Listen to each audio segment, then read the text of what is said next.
mag-remove ng skin ng mga Romanian, you just soak in the water after you grill the eggplant. And then after that, it's easy to remove. Hi guys! Good afternoon. So for today's video guys, mag-grill tayo ng talong. Ready na po. Kulang na lang ang fire.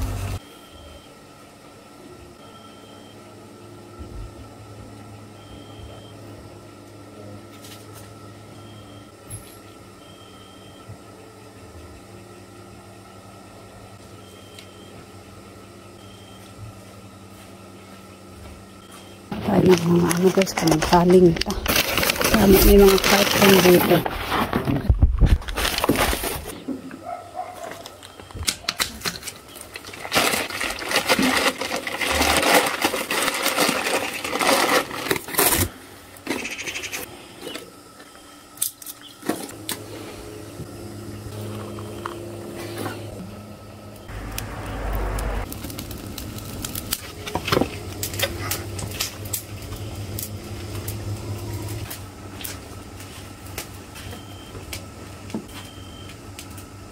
Masyag kahoy.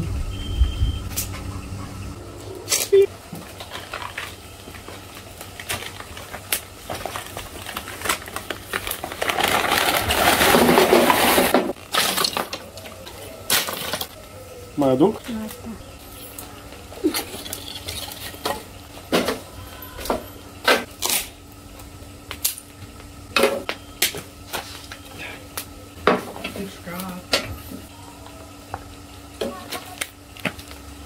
Ha!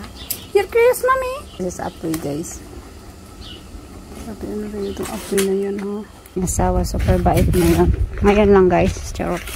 Diba?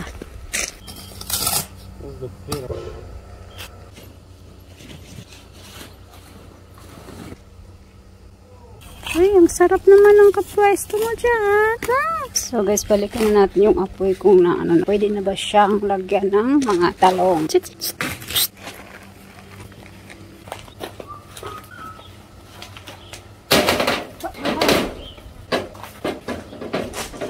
Grabing init.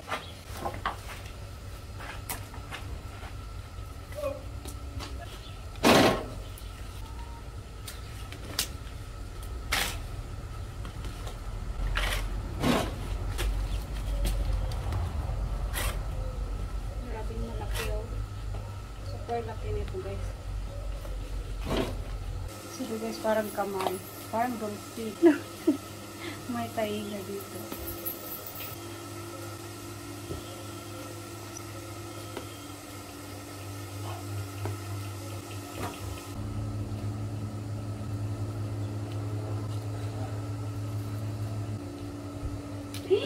Oh, nahulog.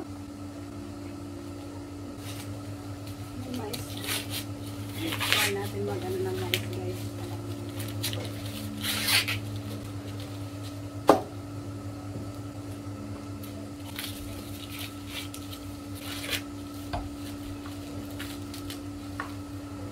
Ang bilis na luto, guys, oh. Mais natin. I'm craving tilaob. So, I think okay na ito.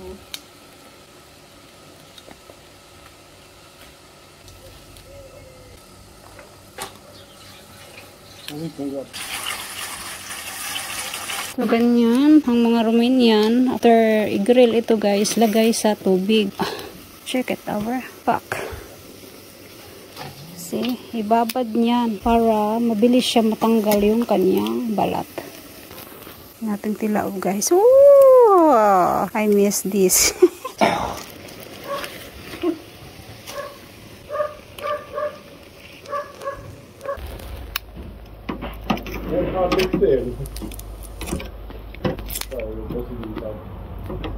So kunin natin to guys. Okay na to. Put it here. Check it. Ang bango. Ang bango. Namimiss ko to, ang amoy, di ba? Ang bango niya.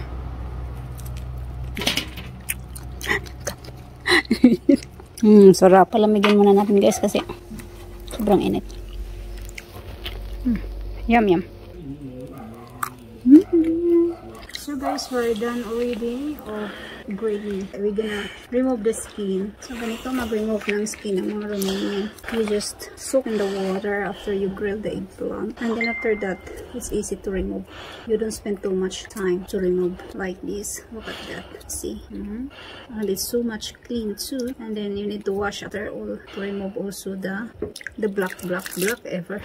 Are all? Ayan o. And I still have 4 here. So we just finished it. And later we show you the results. Okay, see you later.